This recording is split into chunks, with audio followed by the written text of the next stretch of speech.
She stays. You go.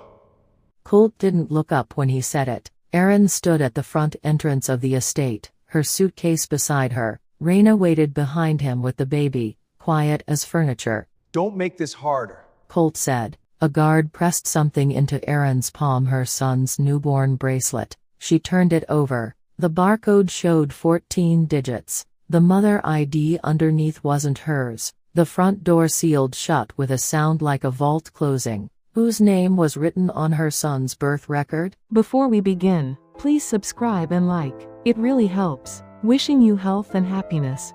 Alright, let's begin. Chapter 2: The Log That Shouldn't Exist. Erin checked into a motel 6 miles from the estate. Room 14. The carpet smelled like cigarettes and industrial cleaner underneath. She sat on the edge of the bed and turned the bracelet over in her fingers for the 12th time. The mother ID was the problem. She had been present for every prenatal visit, every ultrasound, all 17 hours of labor at Meridian General. She knew her patient number by heart. It ended in 774. The number on the bracelet ended in 381. She called Izzy Calderon at 6 in the morning. Izzy had been a records administrator at Meridian General for 11 years. She and Erin had worked the same floor back when Erin was still in scrubs. Before the wedding, before the estate, before she traded her nursing badge for a role she could never quite name. They hadn't spoken in 3 years. The phone rang 4 times.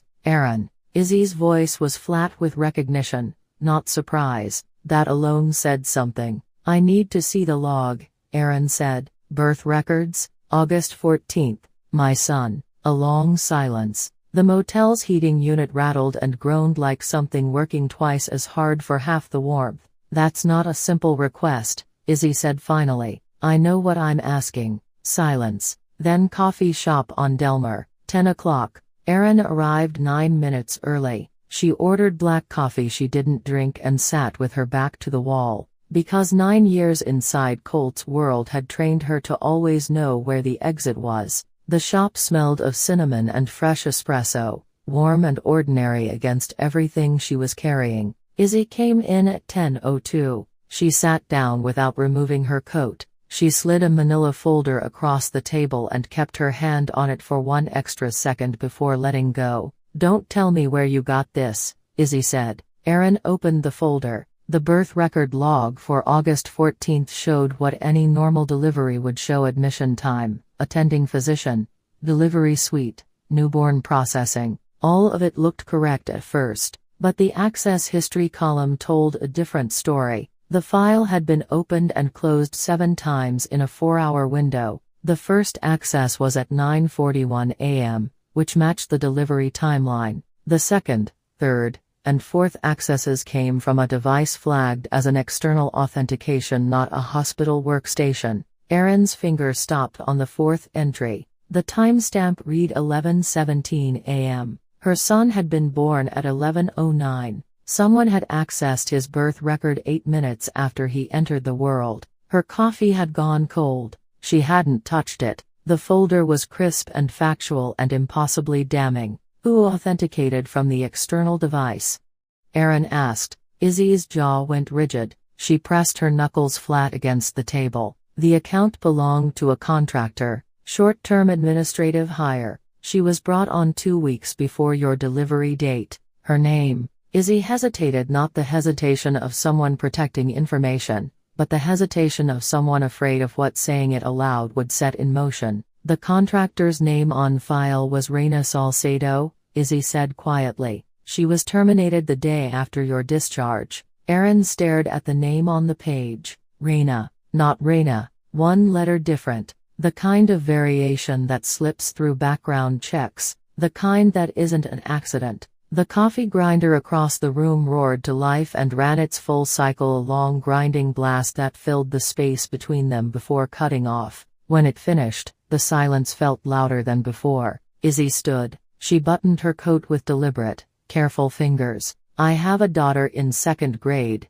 she said, not as an excuse, as a fact, as the reason she was already walking away. Erin didn't stop her. She sat alone with the folder and the cold coffee. Outside, A truck horn punched 3 short bursts on Delmer Avenue. The world kept moving at full volume. Inside her chest, something had gone very still. She pulled out her phone and searched the name Reina Salcedo. 2 results. A social media profile, dormant for 3 years. A civic records hit in St. Louis County, a driver's license issued under that name, then suspended, then no renewal. After that, nothing. The name stopped existing. A person doesn't stop existing. They become someone else. Erin put the bracelet on the table next to the folder. She lined them up, the physical object and the paper record, and looked at them together. 2 pieces of the same question. The mother ID on the bracelet ending in 381.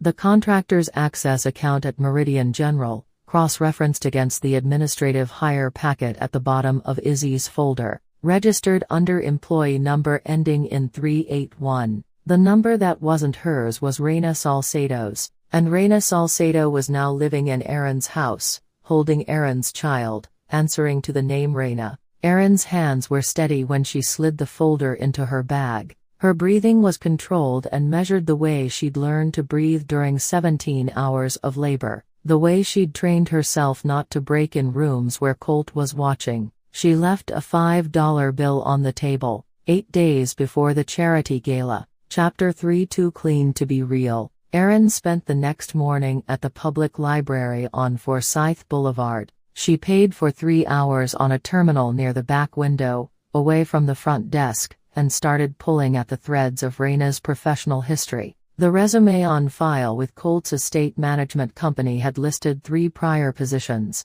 a family in Greenwich, a family in Scottsdale, a family in Chicago's North Shore. Each entry came with contact information and a letter of recommendation. She ran the phone numbers first. The Greenwich number rang to a voicemail with no name attached. The Scottsdale number connected to a general scheduling service for a property management firm, the kind of number that could belong to anyone. The Chicago number rang twice, clicked, and went silent. She ran the letterhead next. All 3 recommendation letters bore different family names, different addresses, different formatting, but the font was identical. Not a common font, a slightly condensed serif with a specific letter spacing she had seen before, in event programs for the Holloway Foundation, a charitable organization that processed grants through a network of administrative subcontractors. She searched Holloway Foundation and the results came back fast. The foundation's administrative arm, a company called Meridian Placement Services, no relation to the hospital, had been flagged twice in the past 4 years by the Missouri Attorney General's office for credential irregularities. Not charged. Flagged. The complaints were filed by 2 separate families who had hired domestic staff through the service. Both complaints were withdrawn within 60 days. Meridian Placement Services, the firm behind all 3 of Reina's references. All 3 letters, different names, same infrastructure. She printed 2 pages and folded them into her bag next to Izzy's folder. Then she searched the name that had been circling at the edge of everything. It appeared at the bottom of the Holloway Foundation's public filings as a consulting coordinator, a name going back 6 years. Margaret Hargrove Voss. Colt's mother went by Margot. Her full name was Margaret Voss. Her maiden name was Hargrove. The library terminal's fluorescent light buzzed steadily above Erin's head. She pressed her thumbnail hard against the edge of the keyboard tray and held it there. Margot hadn't simply approved Reina's hiring. She hadn't merely vouched for her. She had built the entire infrastructure that made Reina's references look real. The foundation, the placement service, the letters in identical fonts from 3 families who didn't exist. Margot had constructed a person. Erin thought back to the afternoon Reina arrived at the estate. Colt had introduced her at the bottom of the main staircase. Reina had smiled, not the uncertain smile of someone new to a household, but the settled smile of someone arriving at a place they had already mapped. Erin had chalked it up to confidence. She'd been relieved, even. A competent nanny was one less thing to worry about. She'd been looking at it completely wrong. The competence wasn't Reina's natural quality. It was Margot's careful installation of someone she'd already vetted for a very specific purpose. The question was, what purpose? She gathered her papers and walked to the library's single-stall bathroom at the back of the building. She locked the door and turned on the faucet. Cold water ran over the drain. The fluorescent light above the mirror buzzed at a frequency that pressed against the inside of her skull. 9 years. She had spent 9 years inside a family that operated like a corporation, every decision filtered through what it protected or produced. She had understood that. She had accepted it. She had told herself that the baby was the one true thing, the one thing that existed outside the transaction. She looked up at the mirror. The woman looking back at her had 9 days left before the gala. She turned off the water, put the papers in the interior pocket of her bag, and walked back through the stacks and out into the thin February air. She needed to see Izzy again. She needed to understand exactly what Margot had been protecting, because the deeper she went, the clearer it became that the scheme wasn't primarily about removing Aaron. That had been a side effect. The scheme was about the child. It had always been about the child. Chapter 4: The policy he shouldn't have. Aaron had started photographing documents 14 months ago, not because she planned to leave, not because she suspected anything specific. She had grown up in a household where the person who controlled the paperwork controlled everything, and 9 years inside, Colt's world had only confirmed that instinct. She'd been quiet about it. Phone face down on the desk, quick flip, natural movement. The study off the main hallway. She'd had legitimate access to it for 9 years. She'd used it twice a week. She'd been careful. Now she sat in the motel room with those images loaded on her laptop, going through them with the slow attention of someone who had nowhere else to be. The insurance document was in a batch she'd photographed in November, 4 months before her eviction. The policy number had been different from the one she knew. She'd assumed Colt had restructured. He restructured things constantly. It was how he thought about the world, everything in need of periodic optimization, and she hadn't looked closer. She looked closer now. The policy was a hybrid instrument, part whole life, part structured settlement contingency. The coverage was $4.3 million. The named insured was the estate and its primary family unit. Standard enough. The beneficiary line was not standard. She zoomed in twice before she was certain she was reading it correctly. The original beneficiary, her name, in joint filing with Colt, had been crossed through and replaced with a trust designation: Voss Family Heritage Trust, Tranche B. Tranche B, not Tranche A, the primary family trust she knew existed. Tranche B was a designation she had never seen in 9 years of marriage. She searched every variation she could construct. No public records, no court filings, no state registration, a trust with no footprint. She zoomed to the bottom right corner of the beneficiary amendment page. A notarization date was stamped there, September 9. She checked her photo log. The policy had been intact with her name on it as recently as August 23. Raina had arrived at the estate on September 3. 6 days after Raina walked through the front door, Aaron's name was removed from a $4 million policy and replaced with a trust structure that didn't publicly exist. She stood at the motel window. Outside, a car alarm cycled through 3 short beeps and went quiet. A dog barked somewhere on the street, steady and rhythmic, like a metronome counting to something. She'd assumed this was about Colt wanting to be free of her. She'd assumed, the way people assume the simplest explanation, because the alternative is too large to hold, that a man had grown tired of his wife and used the power he had to accelerate the exit. Ugly but human, survivable. But a man who simply wanted out of a marriage didn't restructure a life insurance policy into a hidden trust tranche 6 days after hiring a nanny. That wasn't an exit strategy. That was an inheritance architecture. Colt wasn't building a life with Raina. He was building a lineage. And the lineage required a specific child in a specific legal position, which meant the child's documented origins had to be constructed correctly. No ambiguity. No loose ends, no wife with a prior claim on the birth record. The dog had stopped barking. Aaron pulled up the photo of the bracelet on her laptop. 14 digits. Mother ID ending in 381. Raina Salcedo's hospital employee number ending in 381. She thought about what it meant to build a person, to construct credentials and references and a legal identity from scratch, to place that person in a household. 6 days before restructuring a multi-million-dollar insurance policy through an untraceable trust, the question she'd been afraid to finish pressed through anyway. If the bracelet's mother ID wasn't hers and it wasn't, then whose birth was actually being recorded that day? She called Izzy. The phone rang 6 times before Izzy picked up. Background noise, a school pickup line, children's voices, a car door slamming.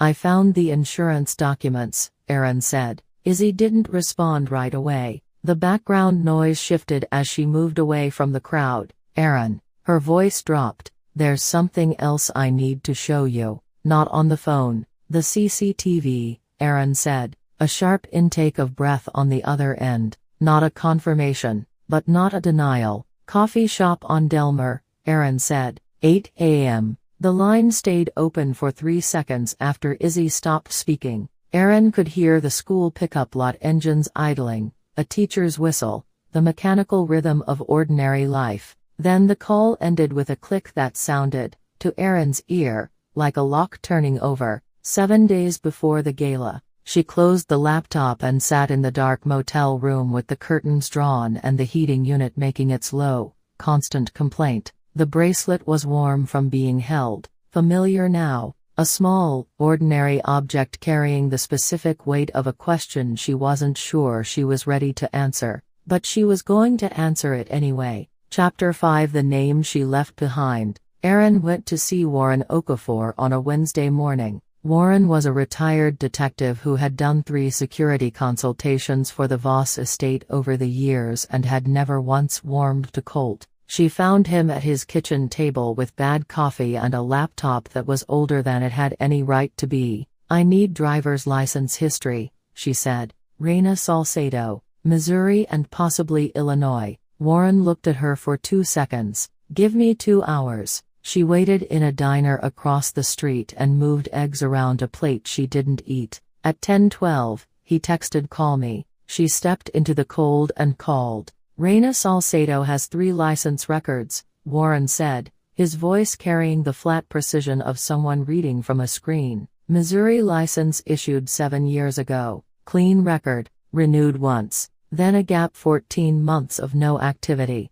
License suspended for a failure to appear in St. Louis County Municipal Court. Charge was a false information filing on a rental application. The charge was withdrawn. No conviction. After the suspension, the name disappears from every system I can access." "The photo on the suspended license," Erin said. "Texting it now." Her phone buzzed. She opened the image. The face was younger. The hair was darker and shorter. The eyes were the same. It was Raina. She stood on the sidewalk while traffic moved past at full volume, a truck downshifting hard, a bus hissing to a stop, a sedan cutting left across 2 lanes with a sharp horn blast. She held the phone steady with both hands and looked at the face of the woman living in her house with her child. "Who intervened on the charge withdrawal?"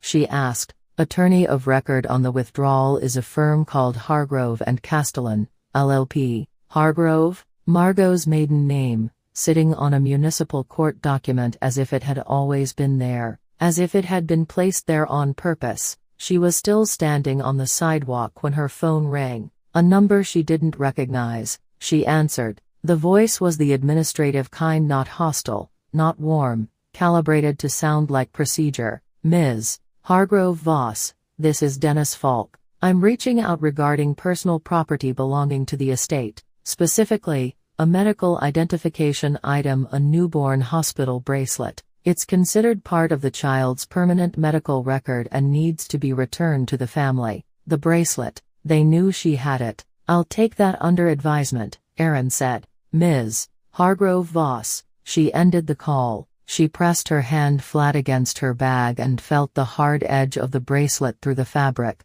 They wanted it back because it was the one physical object carrying a mother ID that didn't belong to her. "Return it," and she returned the only tactile piece of evidence that could be placed in front of a judge and immediately prompt the question, "Why does this bracelet say someone else is this child's mother?" They hadn't asked for the folder. They hadn't asked for the insurance photos. They hadn't asked for anything except this, which meant they didn't know what else she had. She kept walking. A Target, a dry cleaner, a CVS with a flu shot sign in the window. Normal Tuesday afternoon. Nobody behind her. She'd been checking every 30 seconds since she left the estate. But the call from Dennis Falk told her something important. On their side of this, a clock was running too. The gala was 6 days away. Colt was going to announce the family's new beginning in front of every board member, every foundation donor, every local journalist who covered society events. He needed that bracelet gone before then, because even one person in that room asking the right question could unravel everything he'd constructed. She texted Izzy, "I know about Hargrove and Castellan.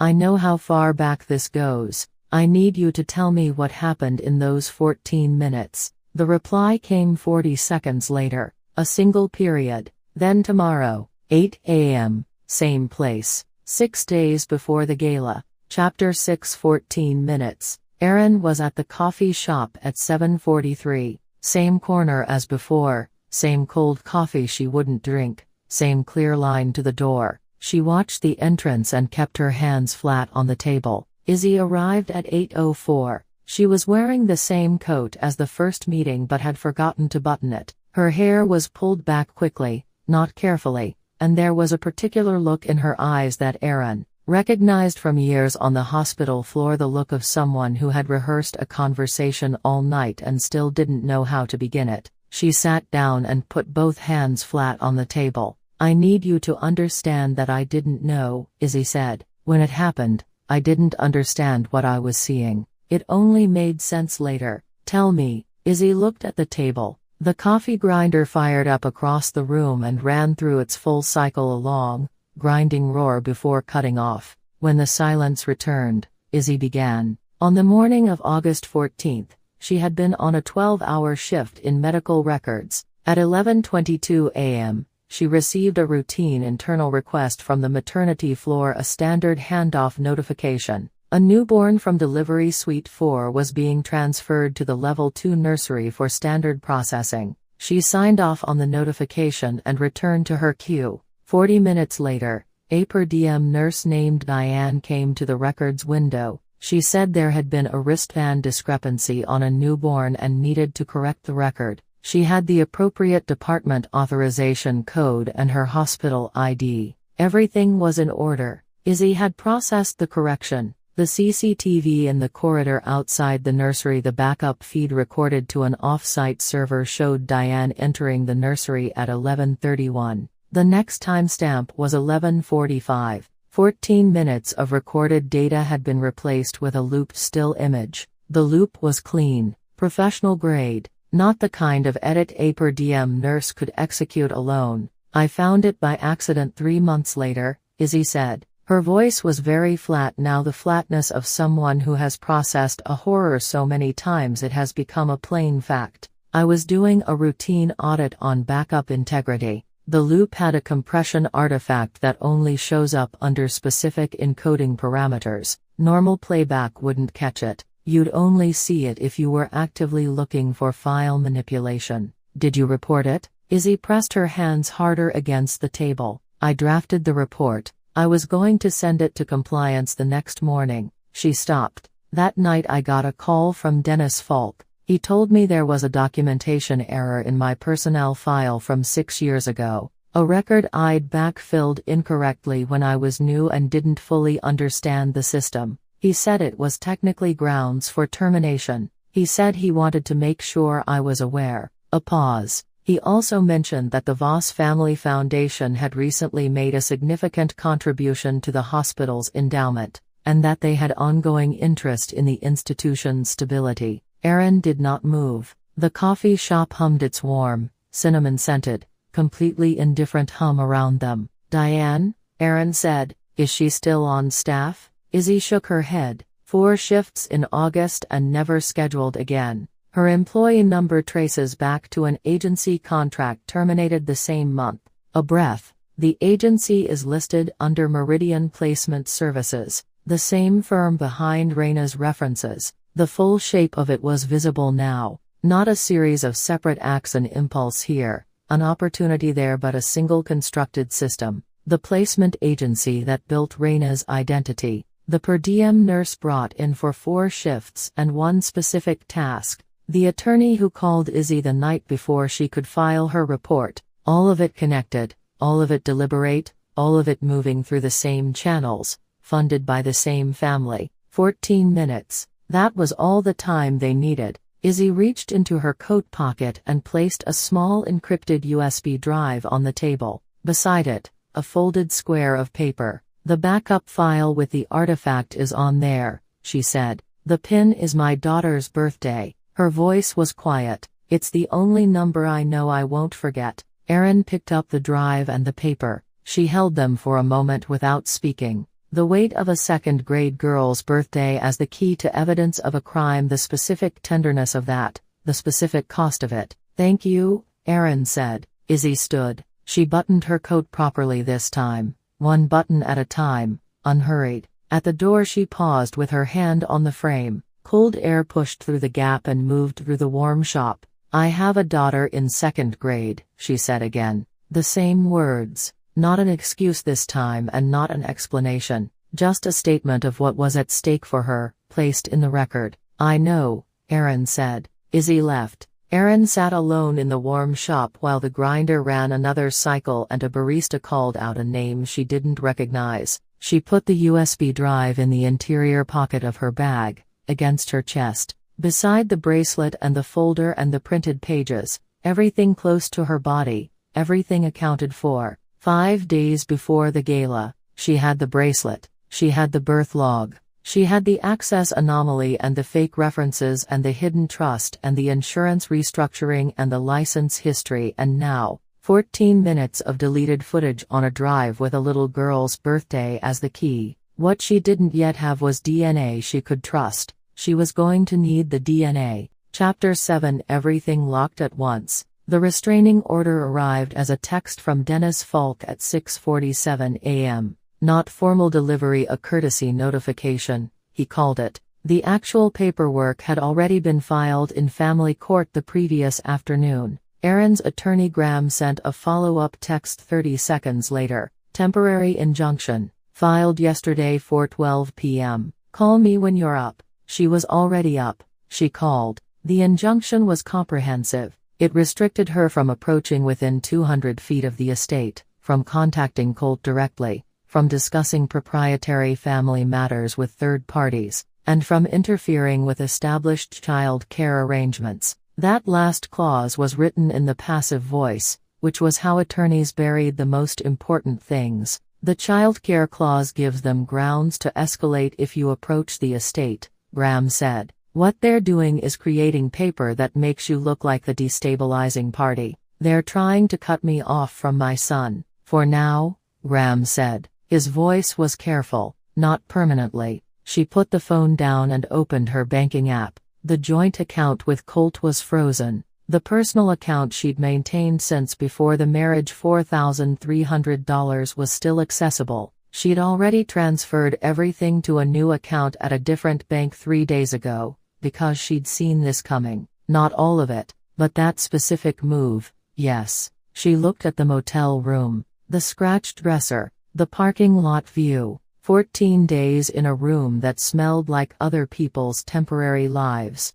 $4,300, a frozen joint account, and 5 days until the gala. She called Warren. They filed an injunction, she said. I heard, unsurprised. Dennis Falk's team moves fast when they're scared. Do you still have contacts at Channel 5? A pause. Define contacts. Someone who could look at financial documents and ask questions before a charity gala, where a CEO is planning to announce his family's new beginning in front of every major donor in the city. A longer pause. That's significant, Erin. I know what it is. If you're wrong about any piece of this, I'm not wrong about any piece of this. 4 seconds of silence. Then let me make a call. That same afternoon, a notification appeared on her phone from a mutual acquaintance's social media account. Someone who had worked catering events at the estate. The post was a photograph. It showed the main sitting room, sunlit and immaculate.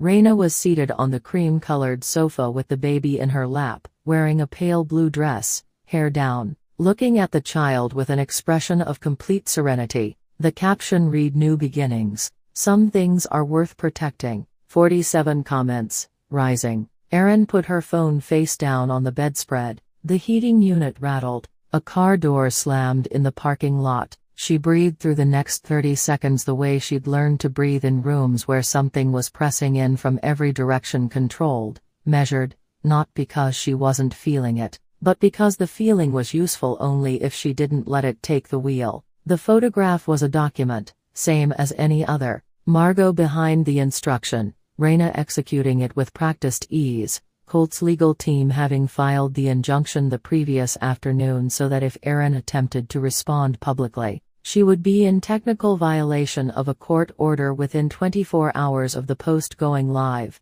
The timing was deliberate. All of it was deliberate. Graham called again at 4 p.m. His voice had gone slightly slower, the cadence he used for bad news. The family court judge assigned to the injunction has filed a motion to expedite a custody determination prior to any final hearing on the marriage dissolution, he said. 14 days from filing. That's 8 days from now, Erin said. Yes, she did the math she'd been doing for a week. The gala was 5 days away. The expedited custody motion would land 9 days from now. If she didn't move before the gala, she would arrive at a custody hearing with no public record of the fraud, no outside pressure, no momentum, just her word against Colt's legal architecture. The gala was the only window. 5 days. She opened her bag and touched the USB drive, the bracelet, the folder, the printed pages, the photo of Raina Salcedo's suspended license. She needed one more thing. She needed DNA from a chain of custody that Colt's team couldn't reach. She needed a sample that hadn't been touched. She picked up her phone and called a number she hadn't used yet. A pediatric specialist at Children's Medical Center Drive, Pamela Rhodes, who had examined her son at 2 weeks old for a routine metabolic screening. The only medical visit that had occurred outside Meridian General. The only visit Colt hadn't arranged himself. That appointment had included a blood draw. The sample was still on file. Chapter 8. What she called a gift. Margot called at 7:14 a.m., not through an attorney. Her own number, direct, the same number she'd used to text birthday reminders and dinner invitations for 9 years. "I'd like to meet," Margot said. Her voice carried the fine surface tension of decades of practice, a membrane stretched perfectly over cold water. Neutral location, no attorneys, just the two of us. Erin chose the venue herself, a hotel lobby on Olive Boulevard, marble floors and high ceilings, open sight lines in every direction. The kind of space where nothing could happen quietly. Margot arrived 4 minutes early. She was 73 years old and carried it like a credential, winter gray, pearls at the collar. The posture of a woman who had never once needed to be anywhere she hadn't chosen. She sat across from Erin, folded her hands on the table, and assessed her with an expression that communicated neither warmth nor malice. "You've been thorough," Margot said. "I'm a nurse," Erin said. "I follow evidence." "Yes." A brief pause. "That's actually one of the things Colt admired about you, in the beginning. The precision," said without warmth. "A file entry. But precision in the wrong direction creates damage that can't be undone." Margot placed an envelope on the table. She didn't slide it over.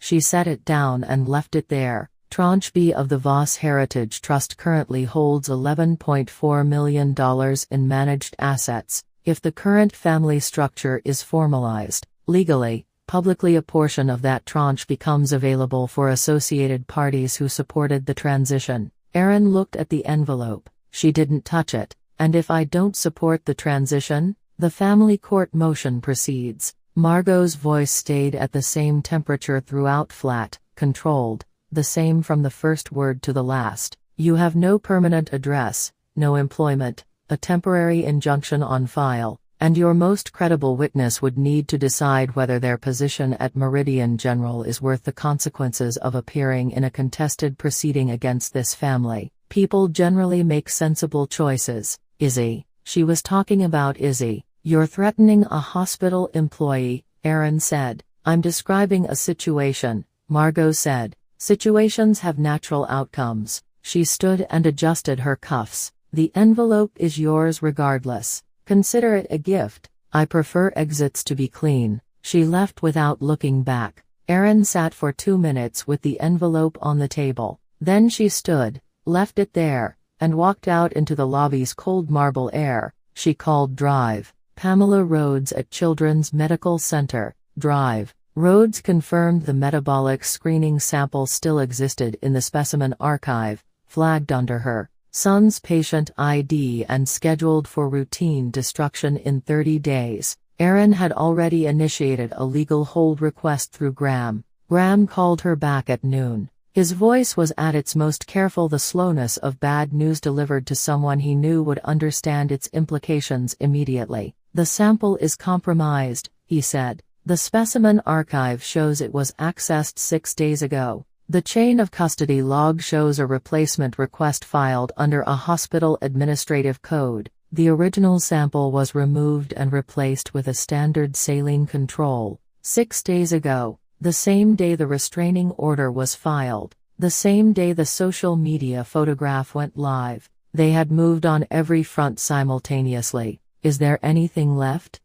Aaron asked. "The access log itself," Graham said. "Whoever filed the replacement request used an external administrative code, the same type of code used in the Meridian General Records access, the same type, the same infrastructure, the same family that had built a placement agency and bought a nurse's silence and edited 14 minutes of footage had also reached into a secondary hospital specimen archive and swapped her son's DNA sample for saline." Aaron stood in the hotel lobby where she'd met Margot 90 minutes earlier. The same marble floor. A family at a nearby table was ordering lunch, a father, a mother, 2 children arguing about something small and cheerful and entirely their own. She reached into her bag and pulled out the bracelet. Then the USB drive. She held both together in one hand. They'd taken the sample. They'd filed the injunction. They'd frozen the accounts and constructed the photograph and built the legal motion and purchased the silence and erased the 14 minutes. And Margot had called it a gift.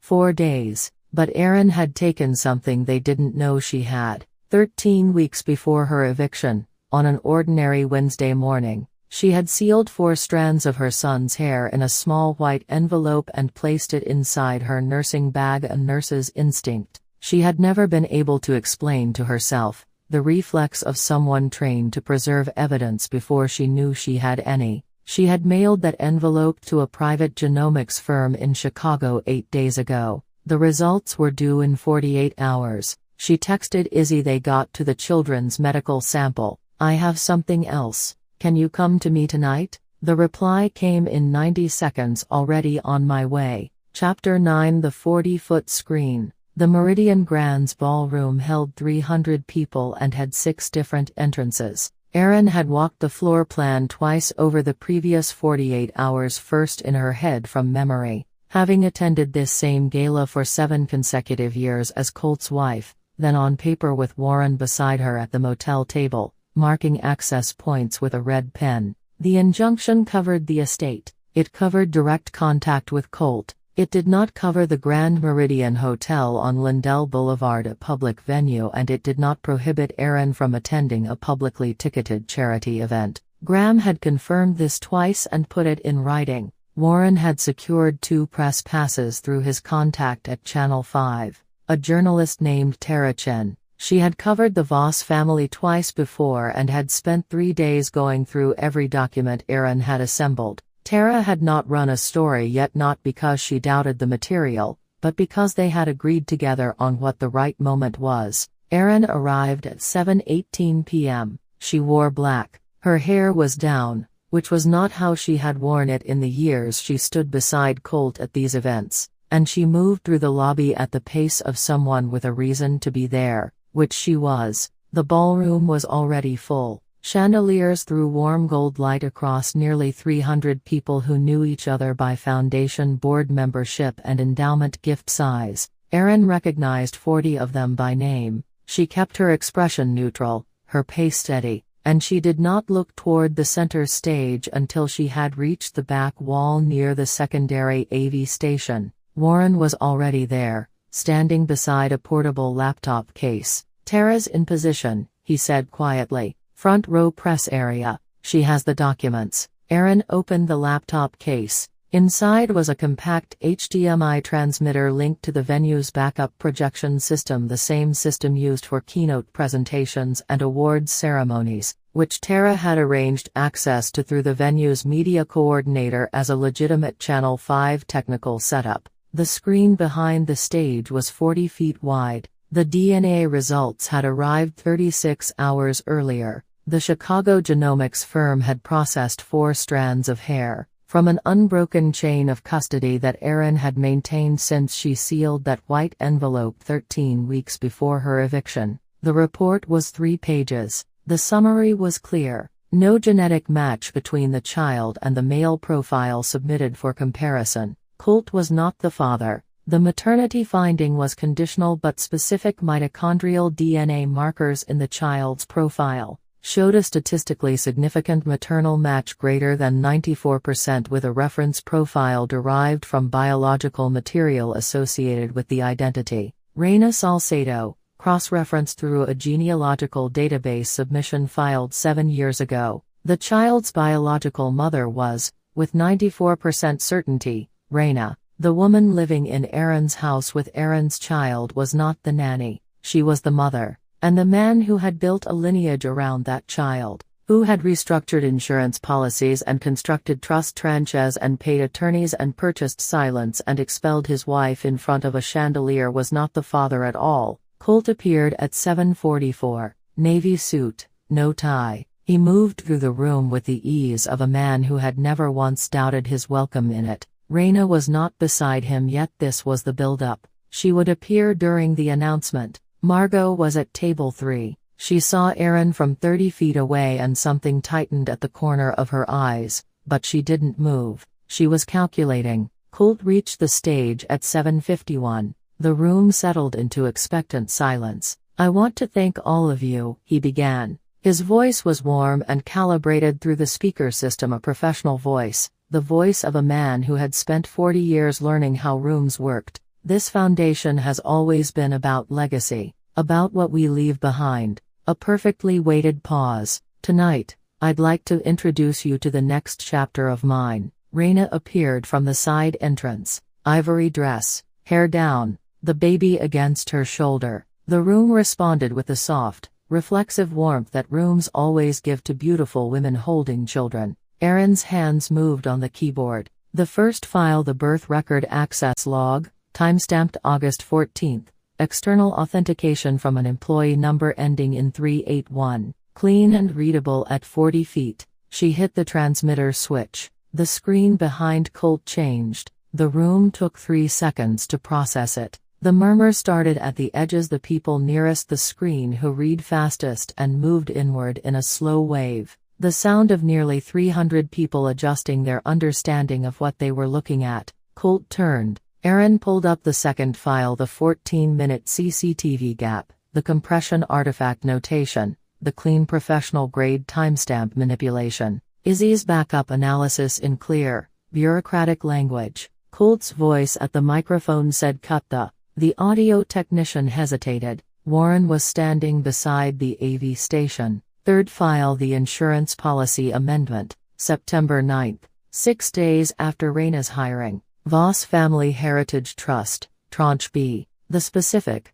concrete shape of what had been built. Fourth file, the driver's license photo of Reina Salcedo. Reina's face, younger, darker hair, the same eyes, the name in clean print. The room was very loud now, not chaotic, stunned. The particular noise of people recalibrating everything they thought they were witnessing. Tara Chen was on her feet in the press area, recording device live. Dennis Falk appeared at the edge of the stage and moved toward Colt. His mouth was moving but nothing reached the microphone. Erin pulled up the final file, the DNA laboratory report, the summary page. No paternal match between the child and the male profile submitted for comparison. and the maternal finding 94% against the reference profile associated with the identity Reina Salcedo. The child was not Colt's son, and the woman in the ivory dress holding him, the woman who had been placed in this household and given a constructed identity and inserted into a multi-million-dollar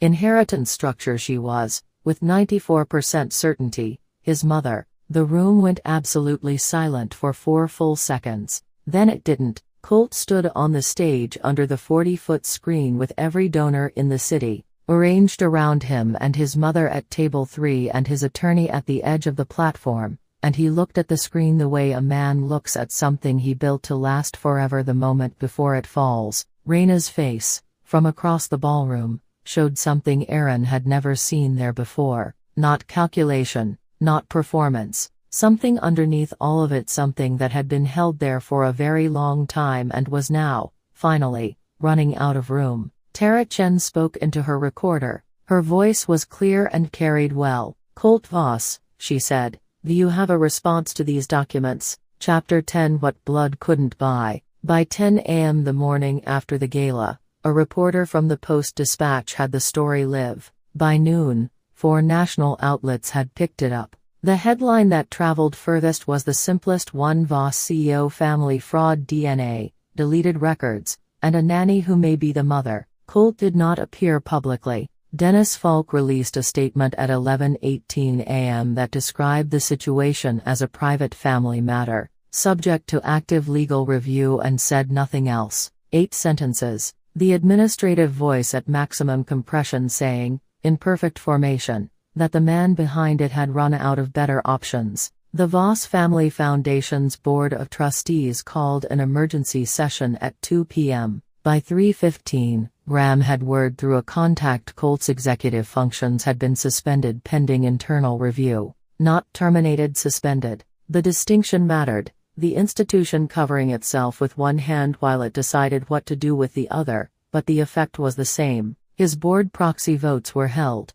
His access to company systems was frozen. His name, for the first time in 14 years of running the enterprise his father had built, was not sufficient to open a door. Margot's Voss Family Heritage Trust Tranche B was flagged by the state attorney general's office as a potentially fraudulent instrument within 72 hours of the gala. $11.4 million locked in place, pending forensic accounting review. The criminal referrals were broad: identity fraud, document forgery, conspiracy to commit fraud. Reina Salcedo. Reina was identified as both a suspect and a potential victim, depending on the degree to which she had acted under direction. Margot's name appeared in 3 separate investigative threads. Dennis Falk's firm quietly withdrew from representation. Izzy Calderon gave a voluntary statement to investigators on the 3rd day. Her voice, by all accounts, was steady throughout. Her daughter had a field trip to the zoo that same morning,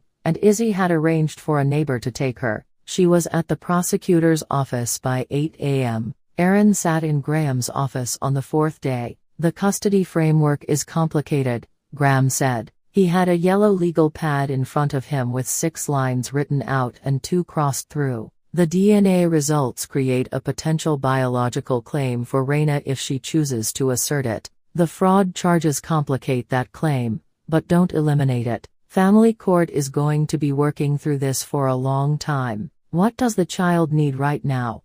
Aaron asked. Graham looked up from the legal pad. "A stable placement with someone the court considers a known, continuous care provider," he said. "That's me," Aaron said. "You have no biological claim. I was present at the birth. I was the primary caregiver for the first 11 months of his life. I initiated the investigation that protected him from a fraudulent inheritance structure built on his identity." She paused. "I'm what he has." Graham wrote something on the legal pad. He didn't cross it out. The emergency hearing was scheduled for the following Tuesday. The same judge who had been assigned the expedited custody motion reviewed the evidentiary package. Graham submitted the birth log, the CCTV analysis, the insurance documents, the DNA report, the Reina Salcedo license history, and the independent chain of custody documentation Aaron had maintained for every piece of physical evidence from the day of her eviction forward.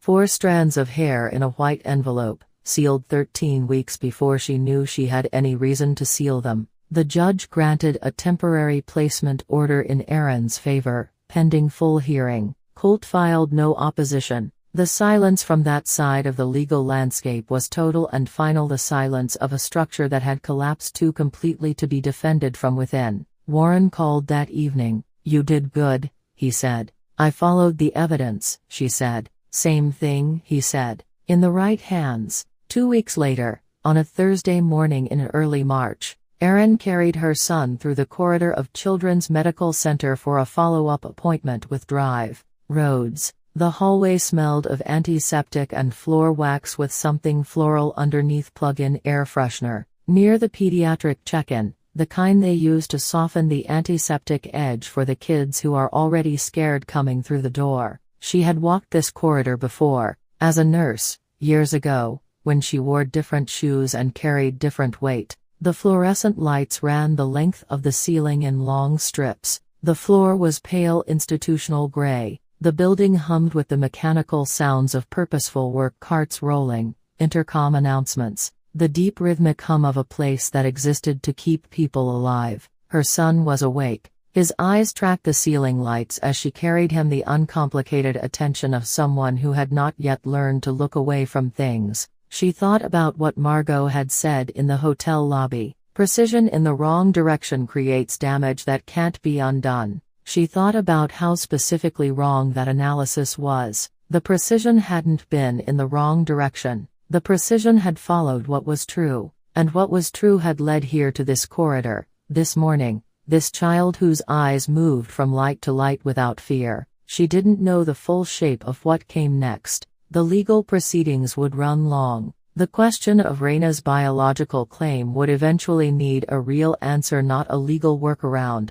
but a human one. The kind that lives at the intersection of what the law says and what a child actually needs. Aaron didn't have that answer yet. She held the question without solving it, the way a nurse holds a patient's hand before the results come back, present, steady, not pretending to know what she doesn't know. The bracelet was in her jacket pocket, not as evidence anymore, just because it was the object that had started everything. The thing that had said, in 14 digits and a 3-digit number that wasn't hers, that something here is wrong, something here is worth following into the dark. The doctor's office was at the end of the corridor, 40 feet ahead. Her son made a small sound against her shoulder, not distress, just presence, just the simple assertion of being awake and in the world. She walked toward the door. Behind her, the long corridor stretched back the way she'd come. Ahead, the door at the end was already open. The lesson wasn't written anywhere on the walls,